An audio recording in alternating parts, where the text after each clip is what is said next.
Salah satu hasil utama yang Iya. dihasilkan oleh East Asia Summit itu adalah Leaders Declaration atau Leaders Statement, menjadikan kawasan sebagai epicentrum of growth.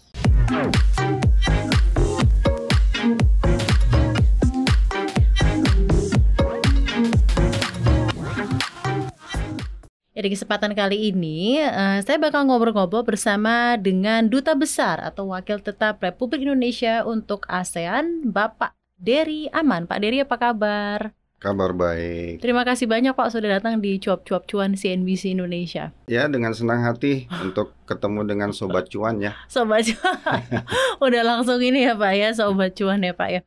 Ya ini mungkin karena bentuknya podcast, kita bakal ngobrol-ngobrol casually aja sih. Siap. Apa sih output dari ASEAN Summit kemarin. Karena kan temanya ASEAN Summit ini inklusif ya Pak ya. Anak-anak muda kan juga pengen tahu gitu, what's in it for us gitu, the relation of ASEAN Summit for the people, all the people, not only mereka yang hadir gitu ya, Ya. tapi tentunya untuk Indonesia. Nah, mungkin sedikit kesan ya Pak ya. Bagaimana pelaksanaan ASEAN Summit kemarin Pak? Is it going well? Resolution apa yang tercapai, especially for inclusive economic growth seperti yang ingin disampaikan? Kalau menurut saya sangat sukses ya, karena Indonesia sebagai ketua ASEAN tahun 2023 ini di KTT ASEAN kemarin, kita berhasil menghasilkan berbagai outcome documents ya, komitmen, kesepakatan, dan itu tentunya refleksi dari leadership Indonesia. Jadi tema ASEAN Matters Epicentrum of Growth itu benar-benar direfleksikan dalam kesepakatan-kesepakatan atau hasil-hasil yang diperoleh dari KTT itu. Dan tentunya hasil ini secara langsung maupun tidak langsung akan bermanfaat kepada masyarakat. Masyarakat itu ya tentunya kita tidak ingin membedakan, jadi inklusivitas itu kita jaga. Jadi mudah-mudahan ke depannya dengan hasil yang kita peroleh di KTT kemarin ini, itu akan bermanfaat bagi masyarakat ASEAN, bagi masyarakat Indonesia juga. Sebelum kita specifically ngomongin mengenai beberapa summit-summit yang ada, kan ada ASEAN Australia Summit, ASEAN UN Summit, ASEAN East Asia Summit. Pengen banget nanya Pak Dery juga gitu. Current swirling issue yang menjadi topik utama pembahasan para ASEAN leaders tuh kemarin apa sih Pak? Banyak ya. Jadi KTT ASEAN ini kan merupakan pertemuan ASEAN pada tingkat yang tertinggi ya. Jadi segala isu yang menjadi kepentingan ASEAN dan menjadi perhatian dari para leaders, para pemimpin ASEAN itu dibahas di KTT ASEAN. Walaupun pembahasan tentunya tertutup ya. Iya. Jadi tidak banyak yang di-share kepada publik itu adalah hal-hal yang memang bisa di-share kepada publik. Iya. Tapi ada hal-hal atau isu-isu khusus sensitif yang memang merupakan porsi dari para leaders untuk mengetahui dan membahas dan mencari solusinya. Ya tentunya isu yang dibahas itu contohnya untuk KTT Asia Timur ya, East Asia Summit, itu adalah forum di mana para leaders bisa duduk bersama dan menyampaikan interest atau concern apapun yang mereka pandang perlu. Jadi apakah itu perkembangan di Myanmar, apakah itu perkembangan di Laut Cina Selatan, apakah itu perkembangan di Ukraine, apakah itu mengenai pertumbuhan ekonomi global, financial stability, food security, apapun bisa dibahas.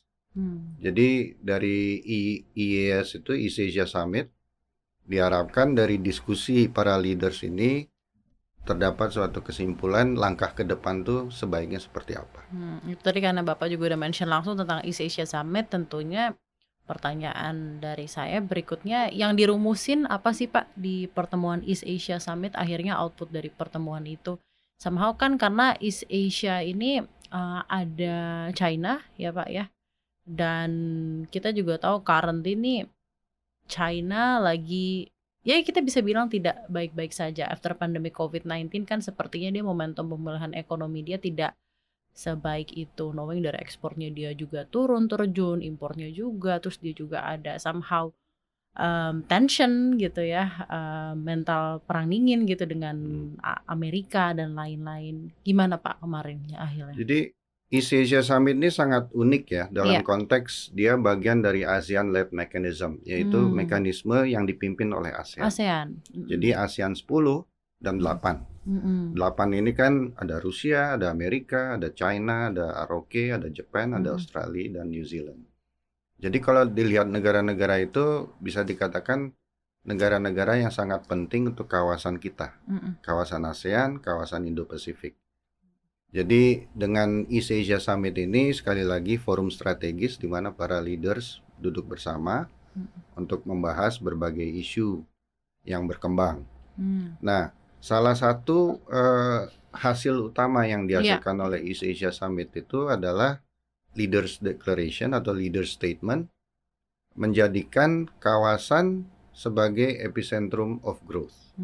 Jadi in the end, walaupun banyak isu politik, keamanan, stabilitas, in the end segala sesuatunya, at least bagi Indonesia, semua harus diarahkan untuk mencapai kemakmuran, prosperity, economic growth, pertumbuhan ekonomi. Dan itu sudah disepakati di Leaders Declaration ya, after Leaders Declaration yang dinegosiasikan, kebetulan saya pimpin, itu berhasil kita menyatukan pandangan 18 negara itu, ASEAN plus 8 itu, dalam suatu Leaders Declaration itu yang menetapkan komitmen bahwa kawasan kita itu harus dijadikan tempat di mana pertumbuhan ekonomi itu terjadi, yang nantinya kita harapkan akan contribute terhadap global growth.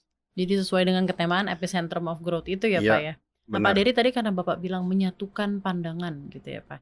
Apakah pada saat pelaksanaan, ya kita tahu ini tertutup ya Pak ya, cuma maksudnya apakah pada saat menyatukan pandangan dari para ASEAN leaders dan juga IAS leaders itu ada ketidaksepakatan dalam satu stances mengenai itu, dan gimana sih Pak kira-kira resolusinya dalam hal IAS dan ASEAN Summit itu? Ya, saya kira itu hal yang lumrah ya, terjadi perbedaan pandangan di antara negara, di antara para leaders. Tapi in the end kan semua diarahkan untuk mencapai suatu kesepahaman bersama, common understanding, if not common agreement. Ya, jadi diplomasi itu diperlukan. Nah, jadi kalau di meeting itu kan sifatnya formal ya. Tapi di antara meetings itu kan banyak terjadi interaksi di antara para leaders. Nah, disitulah Presiden kita Pak Jokowi melakukan komunikasi-komunikasi informal untuk supaya suatu isu itu nanti di formal meetingnya itu sudah terjadi suatu common understanding. Jadi formal meetings itu selalu diawali dengan informal conversations. Informal conversations kita nggak tahu nih tentang ini. Berarti sebelum mereka duduk tuh ada ngobrol yang terjadi di balik layar tuh sebenarnya itu. Formal meetingnya terjadi, tapi sebelumnya itu sudah ada persiapan untuk supaya di formal meetingnya itu terjadi pembahasan yang menyepakati.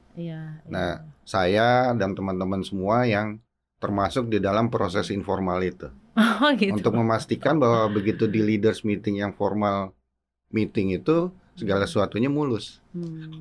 Seru ya Pak ya berarti ya sebelum. Ya capek, capek yang jelas, dan itu kan. Tapi kan akhirnya berbuah hasilnya berjalan lancar nih Pak ya. Alhamdulillah. Informal engagement itu nggak sesuai jam kantor ya. Betul. At any time kita perlu. Tapi masih dalam acara ketemu. ASEAN Summit dong Pak ya. Masih. Jadi nggak prior tuh. Kalau para leader selesai misalnya jam 6, jam 7 gitu, kita sampai midnight tuh masih melakukan negosiasi, melakukan diplomasi, melakukan pendekatan ke ini ke itu supaya besoknya itu tidak terjadi hal-hal yang kita tidak inginkan. Segala sesuatunya sesuai yang kita harapkan, sesuai dan target kita. Dan all the summit semuanya berjalan lancar nih Pak ya berarti ya. Jadi luar biasa. Summit itu kalau kita lihat di Instagram, di media, apa yang terjadi di meeting-meeting itu sebelumnya itu sudah ada prosesnya yang sedemikian long rupa. Deliberate informal conversation and diplomation talks gitu ya. Benar. Dan itu tugas-tugas kita nih di bawah. Salut nih buat Pak Dery ini udah mengawal berjalannya summit ya sampai akhirnya kita bisa tonton nih, para pewarta bisa tonton nih, everything went well ya Pak ya, dan ada Leaders Declaration yang juga tercipta dengan tujuan yang sama, yaitu tadi ASEAN tuh harus jadi epicentrum of growth gitu ya. Sebenarnya dari negara-negara East Asia Summit, they are economic powerhouse ya Pak ya. Gimana sih memandang ASEAN Pak? Dari Bapak ngobrol-ngobrol sama mereka Pak? Ya, mereka tentunya untuk kawasan Indo-Pasifik ini, mereka memiliki kepentingan ya. Karena sudah beberapa dekade ke belakang itu pertumbuhan ekonomi memang kontribusi terbesar dari kawasan kita. ASEAN. Nah, jadi mereka juga inginlah berada di dalam kawasan itu untuk bekerja sama dengan kita di ASEAN. Jadi ASEAN itu kan terutama di keketuaan kita mengedepankan kerjasama, kolaborasi, dan dialog. Yang segala sesuatunya diarahkan untuk mencapai suatu komitmen, kesepakatan yang menguntungkan bagi masyarakat tentunya. Jadi itu yang kita kedepankan terus, bahwa mereka memiliki kepentingan, tapi kepentingannya mereka itu harus bisa contribute terhadap kemajuan ASEAN dan kemajuan kawasan. Itu gimana tuh Pak berarti? Karena kan mereka somehow relying on us, kepentingannya adalah ASEAN tuh karena memang menyumbangkan pertumbuhan ekonomi yang signifikan di region ini gitu kan, Asia Pasifik. Tapi yang what's in it untuk ASEAN sendiri Pak dari mereka?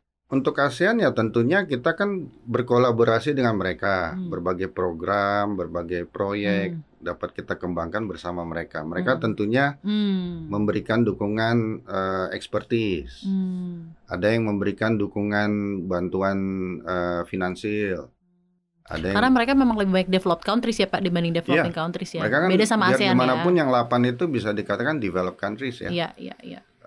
Ada Jepang, ada Korea, makanya hasil-hasilnya kan misalnya electric vehicle ecosystem, kemudian mengenai food security, mengenai energy security, financial stability, arahnya kan semua untuk ASEAN bisa mendapatkan benefitnya dari kerjasama dengan mereka itu. Dan mereka juga berkepentingan untuk bekerja sama dengan ASEAN karena mereka memiliki melihat bahwa ada keuntungannya bekerja sama dengan ASEAN. As one of the most rapidly growing economics ya Pak ya, dalam hal ini juga developing countries, massive population, terus produktif lagi ya Pak dalam segi demografis kan kita umurnya juga chunk-nya gede gitu ya untuk tenaga kerja. Jadi begitu baik ya Pak ya di mata mereka sendiri. Ini menarik dan kita jadi makin bangga gitu ya Pak sama ASEAN. Nah mungkin kalau aku tarik balik lagi Pak, ASEAN Matters, Epicentrum of Growth. Pertama kali pencetusan ketemaan itu siapa sih Pak? Karena menurut kami gitu ya, terutama buat anak-anak muda gitu ya, seumuran Gen Z dan millennials, itu resonates banget loh Pak, Epicentrum of Growth. Karena not only growing in terms of economics, tapi growing of population, tapi juga mindset kita tuh karena sedang berada dalam upper middle income dan going forward mau jadi negara maju. Jadi grow itu tuh seakan-akan merepresentasikan kemauan ASEAN gitu untuk going even further. Itu gimana sih Pak akhirnya penamaan itu jadi kan pengen ditaruh ASEAN Matters, Epicentrum of Growth gitu. Chairmanship 2023 ini kan sudah kita antisipasi beberapa tahun ke belakang ya. Karena kan karena alphabetical order kan ASEAN. Jadi kita sudah mempersiapkan sejak 2 atau setahun, terutama setahun yang lalu ya, taruhlah 2022, kita sudah mempersiapkan diri untuk menjadi chair dan leader dari ASEAN. Tentunya yang pertama kita lihat apa sih yang kita mau. Nah itu tentunya kan pembahasan di Kementerian Luar Negeri, kemudian juga dengan kementerian lembaga terkait, kemudian sampai ke tingkat Pak Presiden, di mana akhirnya disimpulkan bahwa ASEAN Matters itu mencakup isu-isu yang bersifat politik keamanan dan stabilitas. Epicentrum of Growth sesuai dengan agenda Pak Jokowi selama ini, yaitu mengedepankan pembangunan ekonomi, pertumbuhan ekonomi.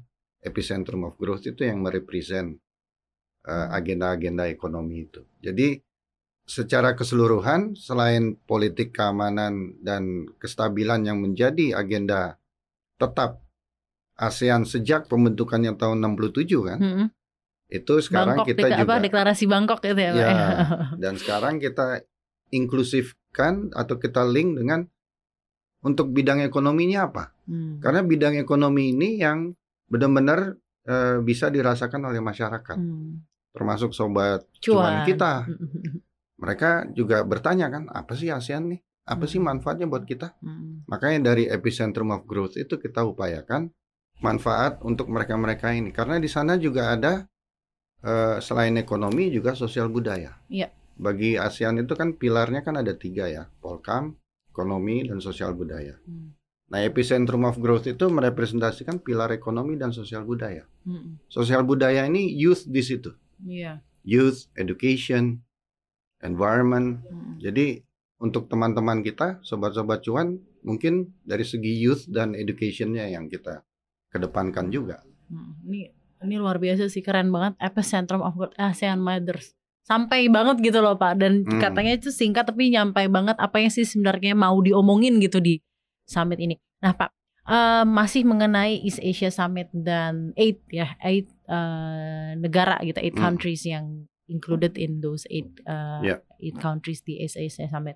Ketemu kemarin Pak, informal atau ASEAN atau summitnya itu seberapa ngaruhnya sih Pak sama kerjasama dan perdagangan serta investasi between ASEAN sama IAS sendiri? Ya, jadi sebenarnya pertemuan para leaders ini kan pertama mengkonfirmasi yang sudah berjalan. To confirm what we already have, kemudian melihat what do we expect ke depan, apa yang kita harapkan ke depan.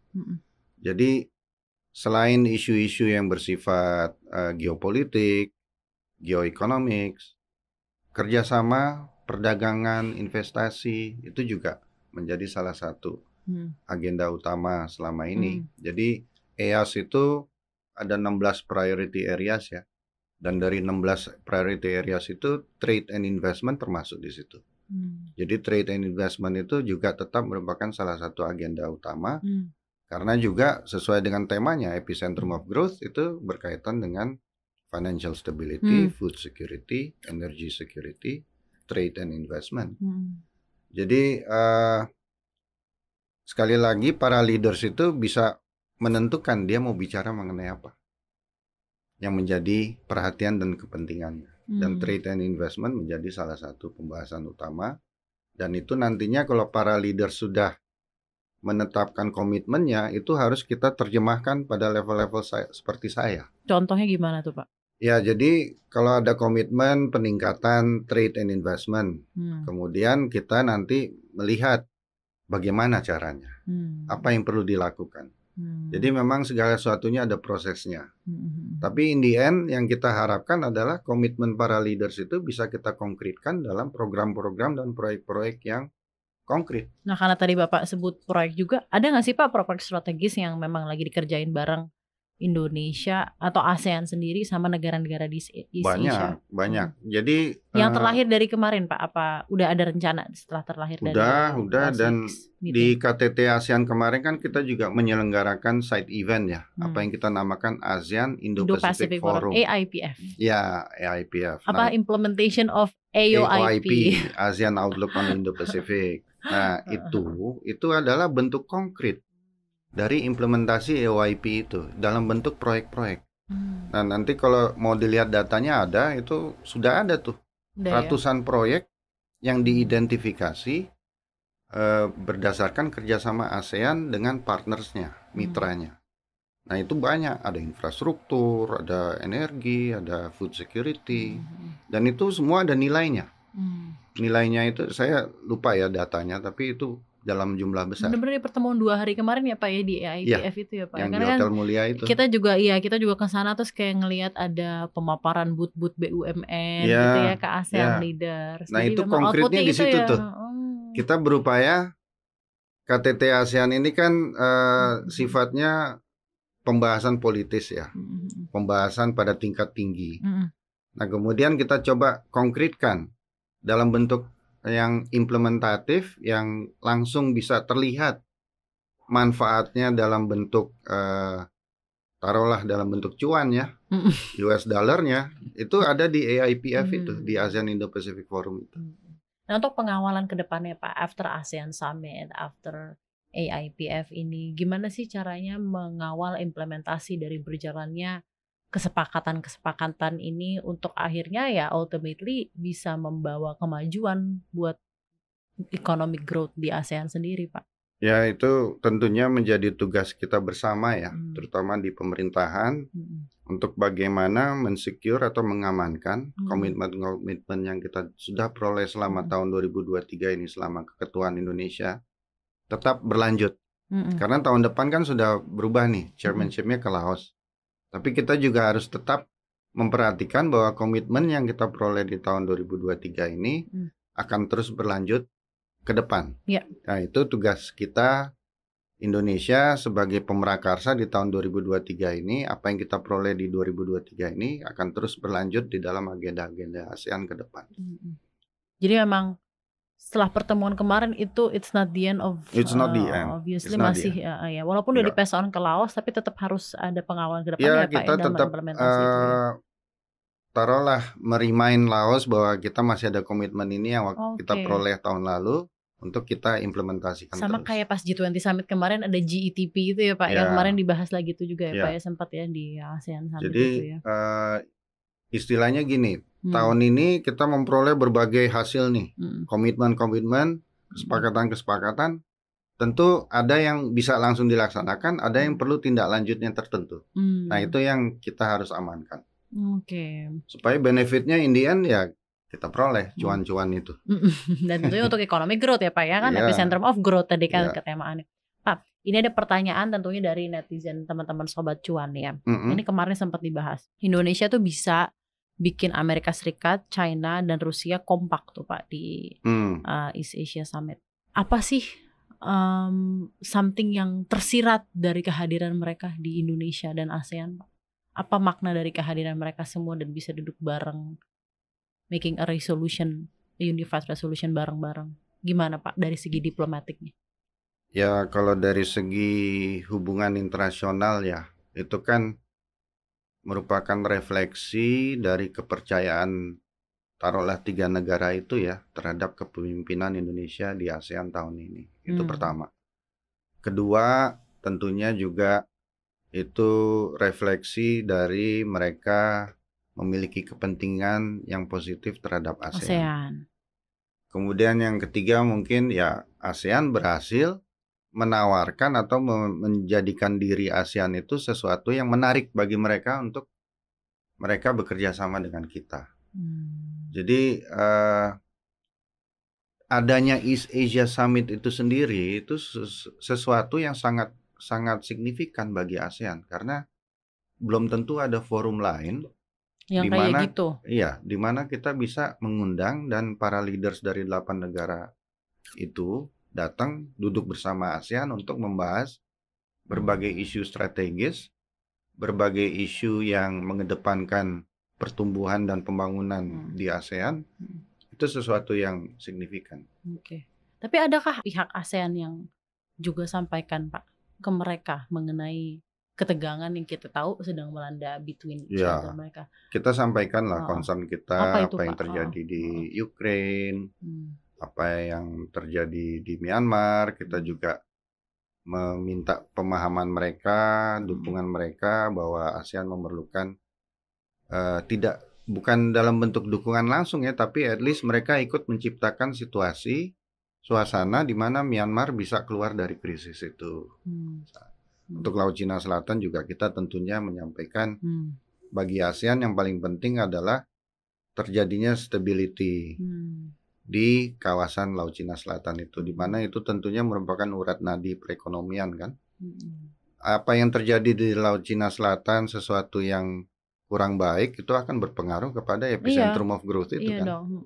Karena kan lagi-lagi pertumbuhan ekonomi itu ya itu sebuah impossible kalau nggak ada stabilitas politik ya Pak ya. Dan dalam hal ini ASEAN chairmanship ini sukses ya Pak ya. Berarti mengumpulkan leaders gitu ya Pak ya, yang somehow kita tahu sedang ada tension between each other, tapi dengan satu kepentingan dan kemauan tadi as an epicentrum of growth bisa leading mereka untuk hadir dan duduk bareng dan mencapai kesepakatan itu gitu ya Pak ya.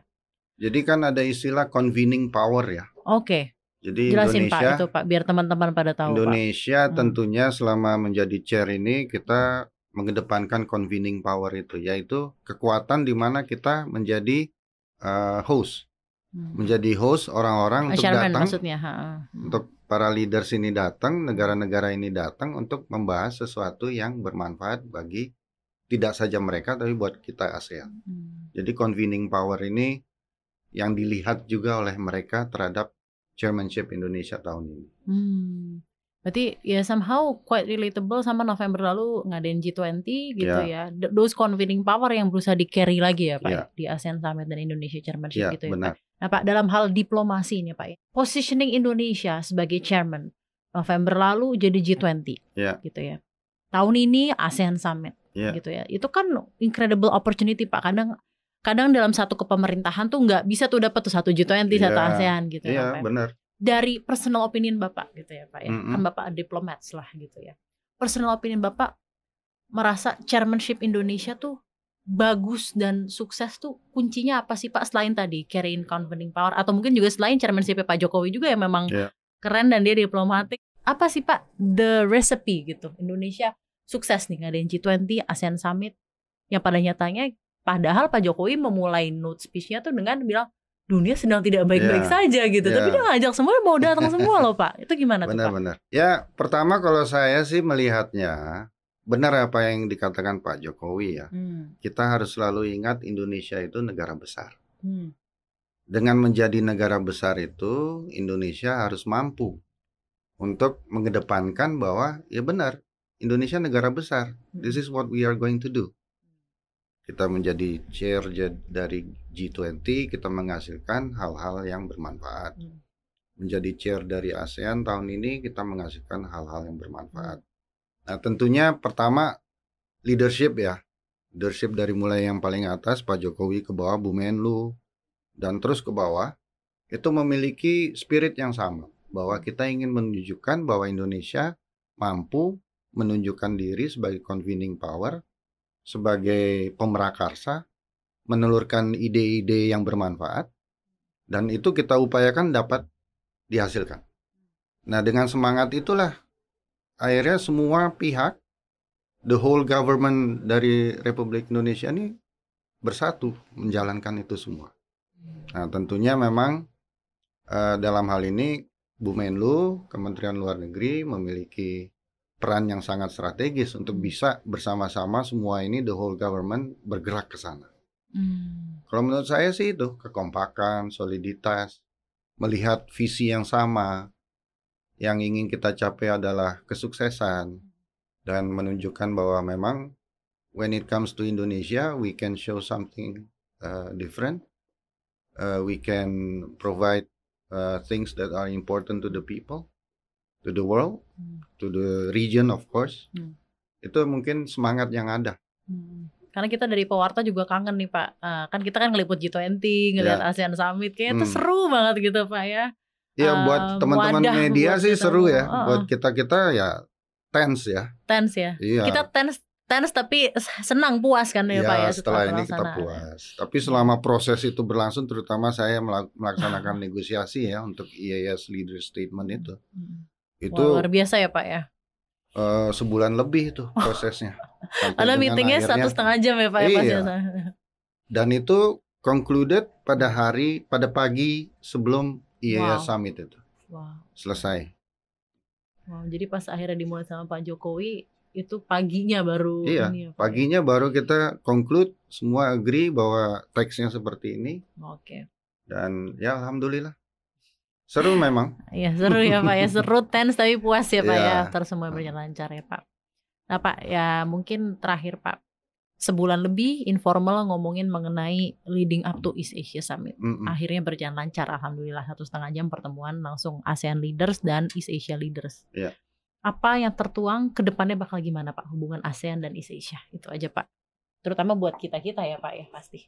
Kita Indonesia akan terus mengupayakan bahwa East Asia Summit ini tetap berjalan sesuai dengan harapan kita bahwa ini suatu forum yang unik dan strategis di mana para leaders bisa duduk bersama, bisa menyampaikan keluh kesah ya, menyampaikan keinginan, juga menyampaikan dorongan untuk bekerja sama, berkolaborasi, berdialog. Itu akan tetap terjadi karena saya tidak tahu teori apa enggak ya, tapi di dunia diplomasi kita kita dialog itu penting. Komunikasi dan dialog itu sangat penting. Karena tanpa ada komunikasi dan dialog, bisa terjadi miscalculation, yaitu berasumsi. Wah, ini kok dia menggerakkan atau melakukan hal-hal yang membahayakan, mengkhawatirkan. Tanpa ada dialog, kita nggak akan tahu sebenarnya apa. Jadi East Asia Summit itu kita arahkan untuk menjadi forum dialog. Supaya tidak terjadi misunderstanding, salah persepsi, asumsi yang salah, sehingga segala sesuatunya bisa dikatakan transparent, open, inklusif ya. Sehingga apa-apa yang kita lihat di misalnya negara ini melakukan ini kenapa dia melakukan ini. Dengan dialog kan kita bisa tahu. Silaturahmi lah ya Pak ya, kalau bahasa ininya ya Pak, individualnya ya Pak ya, semakin sering dialog, komunikasi, silaturahmi, bener. Tujuan untuk kolektifnya akan tercapai dengan mudah karena punya kepahaman gitu ya antar satu sama lain ya Pak ya, dalam hal ini Asia Summit ya Pak. Jadi diplomasi itu bagi saya pribadi kuncinya itu komunikasi dan engagement. Kalau kita diem-dieman kayak zaman perang dingin ya, kan itu saling curiga aja tuh isinya. Dan itu kita tidak inginkan ya Pak, apalagi di dunia saat ini kita ingin kembangkan terus bahwa terjadi dialog. Perbedaan pendapat itu selalu pasti ada. Perbedaan kepentingan pasti ada. Tapi gimana caranya meminimalisir kemungkinan terjadinya salah pengertian, salah persepsi yang mengarah kepada tension yang tinggi, bahkan konflik. Itu yang kita selalu hindari. Dialog, transparansi for one humanity, dan tentunya dengan One Humanity ada kestabilan politik, ekonomi berjalan sesuai dengan ketemaan epicentrum of growth dan ASEAN Matters ya Pak. Baik, terima kasih banyak Pak waktunya bersama kami di Cuap-Cuap Cuan. Terima kasih banyak Pak Dery Aman udah diajak ngobrol-ngobrol, tentunya memberikan pencerahan sedikit buat Sobat Cuan sebenarnya tuh ASEAN Summit ngapain. Nah, this is it ya, forum dialog para ASEAN leaders dan tentunya buat para East Asia leaders dan tentunya beberapa summit-summit lainnya yang tentunya diharapkan semakin memberikan arah dan tujuan untuk ASEAN menjadi epicentrum of growth itu tadi ya, karena stabilitas itu luar biasa ya, komunikasi luar biasa terjadi, jika ekonomi naik terjadi lagi investasi dan juga ya cuan dalam hal ini ya untuk negara, untuk region ya, dan juga tentunya untuk warga. Terima kasih kepada Kemenkominfo yang sudah memberikan dukungan dan juga mensupport hadirnya podcast ini. Terima kasih banyak Pak Dery sudah bergabung terima bersama kasih kami sudah di diundang CNBC untuk Indonesia. Berbagi dengan Sobat Cuan. Makasih banyak. Makasih banyak. Makasih ya Pak ya. Iya, makasih. Terima kasih banyak sudah hadir.